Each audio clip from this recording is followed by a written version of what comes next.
Hello guys, welcome to Civic Clouds. My name is Vishal Mankar and today we are gonna learn about the sixth trigger scenario of our English trigger playlist. So let's understand the scenario. Here the scenario is when we are trying to delete customer, that is a custom object record, we have to delete all the corresponding child records of the customer object where the customer is parent object and customer history is a child object. So let's start. First we will log into the Salesforce org. Once we logged in, we will go to the app launcher and open Sales app so that we can see all the tabs here. As you can see that this is the customer object, that is a custom object, parent object, and this is a customer history, that is a child object of the customer parent object. Okay, so our scenario is when we are deleting this customer object, like from we go here and we are deleting it, and it will automatically delete all its child records. Okay, so this is our requirement. Now we have to write a trigger for that. So let's open the developer console, click on file, new, and apextrigger.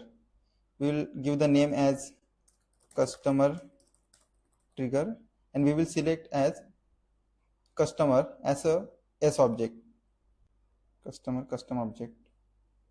Okay, so our trigger is created. Now we have to select the event.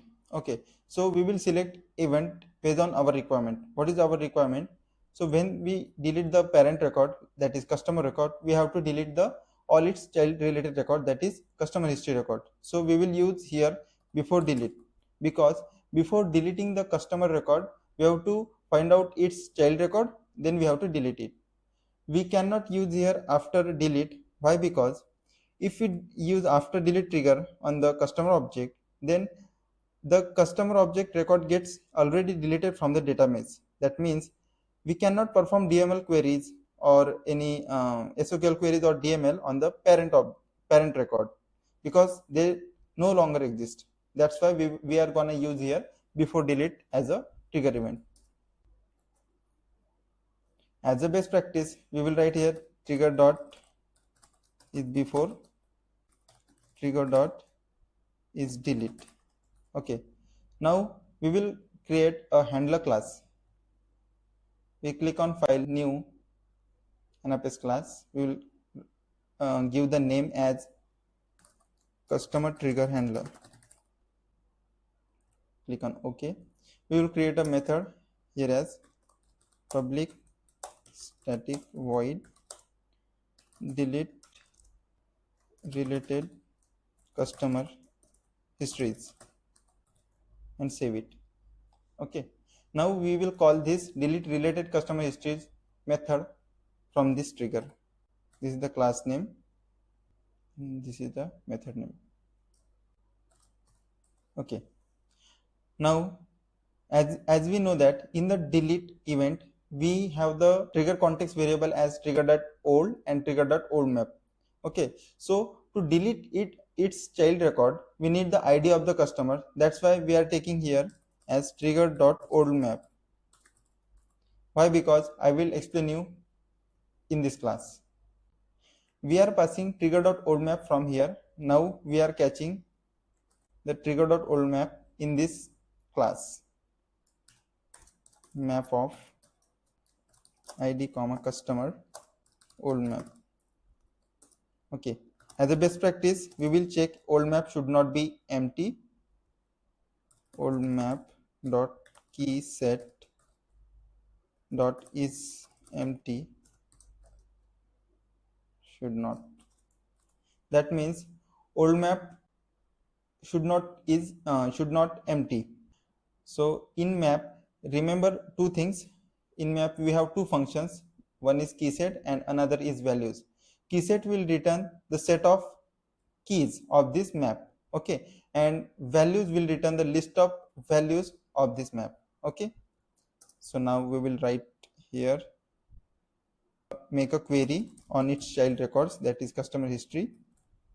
We'll take the API name of customer history from here, customer history,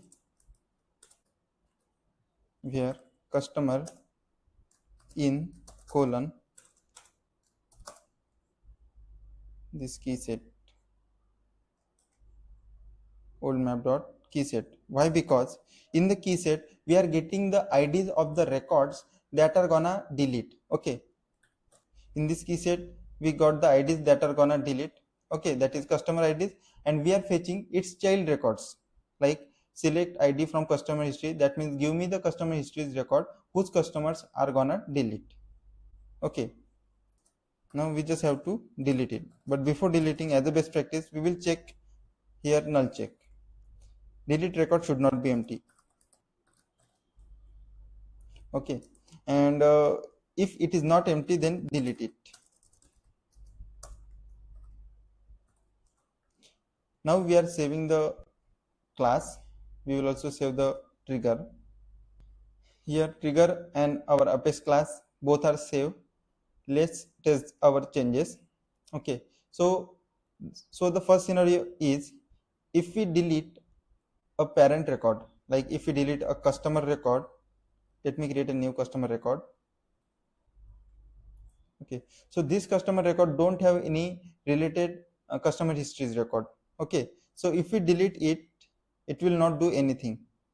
Okay, because it don't have any child records. But as we know that this customer has two child records. Let me open it in next tab. See, as we can see that we have two customer history child records with the same parent, and if we delete the parent, its related child record should be deleted. So let's delete here. Okay, so we deleted the parent. Let's check if its related child records are deleted or not. As we can see that no data exported, that means its related child records are also getting deleted. So this is all about our trigger scenario, and our triggered scenarios is working correctly. Okay, so that's all for today's video. If you like my video, please like, share and comment also, and also subscribe to my YouTube channel so that you will get the latest notification. And in the description of this video, I added all the social media and WhatsApp group, LinkedIn group, and other groups links, so that you can join there and you will get the latest information and latest notifications about the new videos that I uploaded. Okay, so thank you so much guys.